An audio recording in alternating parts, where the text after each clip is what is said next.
Hello friends, स्वागत है आपका आपके चैनल प्लेसमेंट अपडेट में।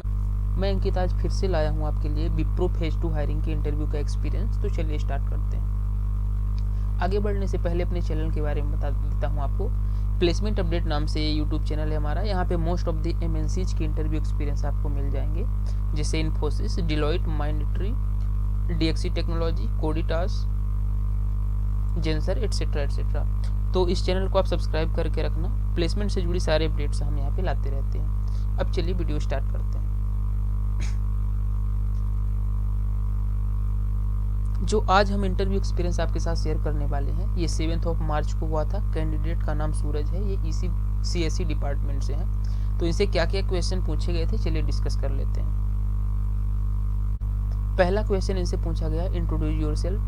तो आपको टेक्निकल इंटरव्यू में कैसे अपने आप को इंट्रोड्यूस करना है, इसका आंसर आपको हमारे इस चैनल में एक प्लेलिस्ट मिलेगी सॉफ्ट स्किल्स, वहाँ पे इसका आंसर पड़ा हुआ है, आप मिल जाएगा। उसके बाद दूसरा जो क्वेश्चन पूछा गया वो प्रोजेक्ट एंड योर रोल। तो आपने फाइनल ईयर में कौन सा प्रोजेक्ट किया है उसको कम्प्लीटली एक्सप्लेन करना है आपको इंटरव्यूअर के सामने, और आपने क्या रोल प्ले किया उस प्रोजेक्ट में आपको ये भी बताना है। उसके बाद अगला क्वेश्चन था, name of the programming language you know. तो क्या प्रोग्रामिंग लैंग्वेज आप जानते हो, आप बता सकते हो। इन्होंने C and Python, C and Java बताया। उसके बाद जो अगला क्वेश्चन इनसे पूछा गया वो C एंड जावा के बीच में डिफरेंस पूछा गया। तो इसका आंसर मैं आपको बता देता हूँ। C प्रोसीजरल ओरिएंटेड लैंग्वेज है, Java object oriented programming language है। C top to bottom approach follow करती है, जबकि Java bottom to top approach follow करती है। C थ्रेडिंग के कॉन्सेप्ट को सपोर्ट नहीं करती, जबकि जावा थ्रेडिंग के कॉन्सेप्ट को सपोर्ट करती है। C लैंग्वेज में डायनेमिक मेमोरी एलोकेशन के लिए मैलॉक एंड कैलॉक कीवर्ड का यूज होता है, जबकि जावा में डायनेमिक मेमोरी एलोकेशन के लिए न्यू कीवर्ड का यूज होता है। तो ये था main difference between C and Java. इसका कंप्लीट आंसर की जो लिंक है वो मैं पेस्ट कर दूंगा डिस्क्रिप्शन में, वहां से आप जाके देख सकते हो। उसके बाद अगला क्वेश्चन पूछा गया, क्लास एंड इंटरफेस के बीच में डिफरेंस। तो class is a set of rules and principle which can't take memory, it is also defined as a blueprint और ए डिजाइन। और इंटरफेस क्या होता है, ये भी क्लास के जैसा ही होता है, बट इसका purpose total abstraction and multiple inheritance को अचीव करना होता है जावा में। अगला क्वेश्चन इनसे पूछा गया, इनहेरिटेंस एंड इट्स टाइप। तो इसका मैं आंसर आपको दे देता हूँ। Reuse, rewrite and extend the property of one class into another class is known as inheritance। इसके 5 टाइप हैं, single, multiple, multi level, hierarchical and hybrid inheritance. ये थे 5 टाइप और इनहेरिटेंस, ये थे 5 टाइप।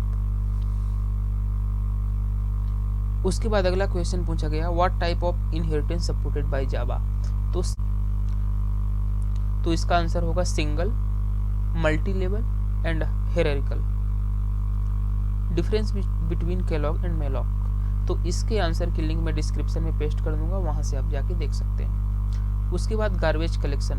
गार्बेज कलेक्शन जो है तो एक इनबिल्ट फंक्शन होता है जावा एंड पाइथन के अंदर मेमोरी को मैनेजमेंट करने का। इसका भी लिंक आपको डिस्क्रिप्शन में मिल जाएगा। उसके बाद डायनेमिक मेमोरी एलोकेशन क्या होता है। तो प्रोग्राम जब रन होता है उस टाइम में मेमोरी को एलोकेट करने की जो प्रोसेस है वो डायनेमिक मेमोरी एलोकेशन कहलाती है। C की अगर मैं बात करूं तो C में आपको फिर से बताना चाहूँगा, malloc, calloc, reallocate and free keyword का यूज होता है डायनेमिक मेमोरी एलोकेशन के लिए। उसके बाद tell me about your hobbies. तो कैंडिडेट ने बताया कुकिंग। तो आपको मैं एक टिप्स देना चाहूँगा कि आप जब भी हॉबीज बताएं तो आप उसमें कुछ क्रॉस क्वेश्चंस के लिए तैयार रहना। जैसे इन्होंने जब ये आंसर बताया कुकिंग, तो इंटरव्यूअर ने इनसे पूछा कि आपकी फेवरेट डिश जो भी है तो उसको बनाने का कंप्लीट प्रोसीजर आप बता दो। तो उन्होंने आंसर किया। उसके बाद अगला क्वेश्चन था, are you ready for relocation. तो हमेशा आपको इसका आंसर यस में देना है। उसके बाद एक गुड लीडर की 4 क्वालिटीज आपको बताना है। तो ये सबसे ज़्यादा पूछा जाने वाला HR क्वेश्चन है, आप इसको याद रखना। तो इसके आंसर की भी लिंक आपको डिस्क्रिप्शन में मिल जाएगी। उसके बाद जो लास्ट क्वेश्चन है वो पूछा गया, do you know about bond and are you ready to sign it.